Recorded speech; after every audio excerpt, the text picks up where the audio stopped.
आपने भी अभी अभी राइडिंग स्टार्ट की है तो आप इन 5 मिस्टेक्स में से 3 मिस्टेक हर रोज करते होगे। प्रॉब्लम यही थी, मुझे भी पहले ये गलतियां गलती नहीं लगी। मुझे लगा कि मैं सही राइड कर रही हूँ, जब तक मुझे रियलाइज नहीं हुआ कि ये छोटी छोटी गलतियां मुझे एक दिन महंगी पड़ सकती है। मिस्टेक नंबर 1, ओवर कॉन्फिडेंस, बहुत जल्दी आ जाना। जब मैंने राइडिंग स्टार्ट की थी और कुछ राइड कर ली थी, उसके बाद मुझे लगा था कि अब तो मुझे सब आता है। लेकिन राइडिंग में सबसे डेंजरस चीज़ लैक ऑफ स्किल्स नहीं बट ओवर कॉन्फिडेंस होता है। थोड़ा सा कॉन्फिडेंस आते ही मैं जो टर्निंग्स होते थे वहाँ पे कुछ ज़्यादा ही लेट आके टर्न वगैरह लिया करती थी। अनवांटेड जो ओवरटेक्स है वो भी करने का मन होता था कि भाई अब तो सब आ गया है, I can do everything, but that was my mistake. फिर बाद में जाके समझ आया एक्सपीरियंस और ओवर कॉन्फिडेंस दोनों अलग चीज़ होती है। अभी भी मैं सीखने की जर्नी में ही हूँ और जितना सीखती हूँ उतना रियलाइज़ करती हूँ। हर टाइम, हर ट्रिप पे, हर रोड पे मुझे एक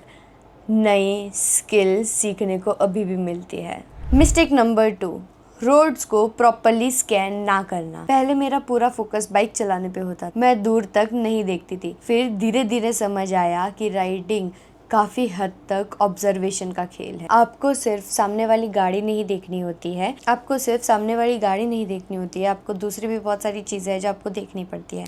जैसे कि रोड सरफेस कैसा है, आजू बाजू डॉग नहीं है, कोई एनिमल तो नहीं है, कोई व्हीकल लेन चेंज तो नहीं कर रहा है, आगे ट्रैफिक स्लो है या फास्ट है, आगे कोई स्पीड ब्रेकर तो नहीं है। सो जितनी दूर आप देखोगे उतना आपको रिएक्शन टाइम मिलेगा। थर्ड मिस्टेक, प्रोटेक्टिव गियर्स को अवॉइड करना। सच बोलूं तो शॉर्ट राइड में या तो फिर मैं पहले राइड करती थी तब मुझे भी सच बोलूं तो शॉर्ट्स राइड पे या तो फिर पहले जो मैं राइड करती थी उन राइड पे मुझे लगता था कि हेलमेट काफी है, बस पास में ही तो जाना है, इतने किलोमीटर ही तो दूर है। लेकिन एक्सीडेंट जो है वो डिस्टेंस या तो फिर किलोमीटर देख के नहीं होता, ना तो जगह देख के होता है कि आप हाईवे पे हो या तो फिर अपने ही घर के नज़दीक हो या तो फिर घर से थोड़े ही दूर जा रहे हो। सो एक्सीडेंट वॉन्ट सी दैट। मैं खुद फुल राइडिंग गियर्स नहीं पहनती, पर जो कुछ चीज़ें हैं वो अभी भी मैं प्रोटेक्टिव में लेके चलती हूँ। जैसे कि एक अच्छी क्वालिटी का हेलमेट, अच्छे क्वालिटी के ग्लव्स, आप शॉर्ट हैंड भी ले सकते हो या तो आप फुल लेंथ भी ले सकते हो, बोथ विल वर्क। अगर आप थोड़ी दूर की राइड पे जा रहे हो जैसे कि 300 kilometre, 500 kilometre, so I would recommend कि आप जो नी कप्स वगैरह होते हैं वो भी अपने साथ रखे, क्योंकि वो एक्सीडेंट में बहुत काम लगते हैं। बिकॉज जो आपकी बोन्स वगैरह ब्रेक करती है वो ज़्यादातर यहाँ से ब्रेक करती है। और ग्लव्स में भी मैं आपको बोलना चाहूँगी जो पिंकी फिंगर वाला जो ग्लव्स होता है वो लेना बेटर होता है, क्योंकि when you got into accident तो आपकी जो ये पहली लास्ट उंगली है वो अलग हो जाती है ज़्यादातर एक्सीडेंट्स में और ये टूट जाती। जो वो पिंकी फिंगर वाला जो ग्लव्स होगा वो आपकी उंगली को प्रोटेक्ट करेगा इस उंगली से जोड़ के, ताकि आपकी ये वाली उंगली टूट ना जाए। फोर्थ मिस्टेक इज लोगों की राइडिंग से अपनी राइडिंग compete करना। अगर आप इंस्टाग्राम और यूट्यूब पे राइडर्स को देख के सोचते हो कि मैं भी डायरेक्ट पहाड़ों में या फिर लद्दाख जैसी जगह पे मैं खुद बाइक राइडिंग कर सकता हूँ without seeing their experience, their skills, और वो मिस्टेक बहुत सारे अभी भी बिगिनर राइडर्स करते हैं कि मुझे भी राइड पे जाना है। यूट्यूब पे और इंस्टाग्राम पे बहुत सारे ऐसे राइडर्स हैं जिनके पास बहुत सालों का एक्सपीरियंस है बाइक के साथ, जिनके पास बहुत अच्छी सी स्किल्स भी है और उन्हें देख के हमें लगता है कि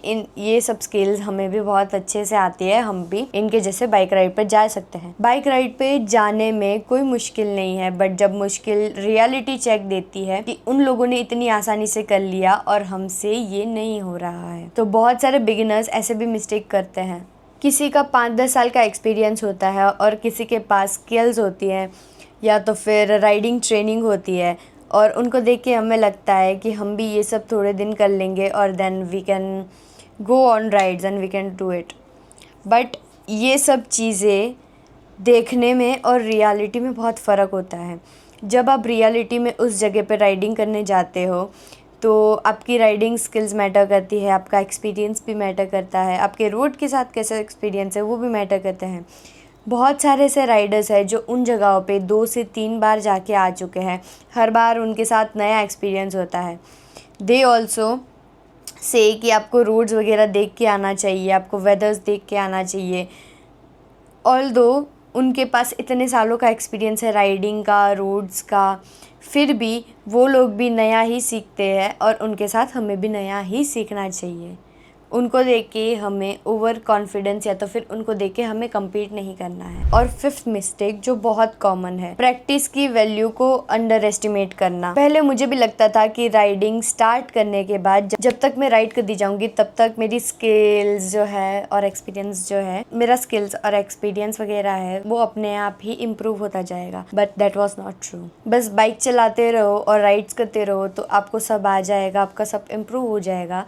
That was very wrong। फिर बाद में रियलाइज़ हुआ कि इंटेंशनल प्रैक्टिस बहुत ज़रूरी है। तो like slow speed control, you turns, slow traffic में कैसे चलाना है, मूविंग ट्रैफिक में कैसे चलाना है, सिटीज़ में कैसे राइड करना है, या तो फिर आप ऑफ रोडिंग में कैसे राइड कर सकते हो, आप हाईवे पे कैसे राइड कर सकते हो, ये सब चीज़ें बहुत मैटर करती है। ये सब चीज़ें आप सोचते हो कि आप राइड पे जाओगे और ये सब चीज़ें आपकी धीरे धीरे इम्प्रूव होती रहेगी, तो कुछ केसेस में ऐसा हो सकता है, पर ज़्यादातर केसेस में आपको प्रैक्टिस पहले करनी पड़ेगी ये सब चीज़ों की, क्योंकि आपको पता नहीं है कि आगे रोड कैसी है या तो फिर आपका वहाँ जाके एक्सपीरियंस कैसा होने वाला है, कैसा नहीं होने वाला है।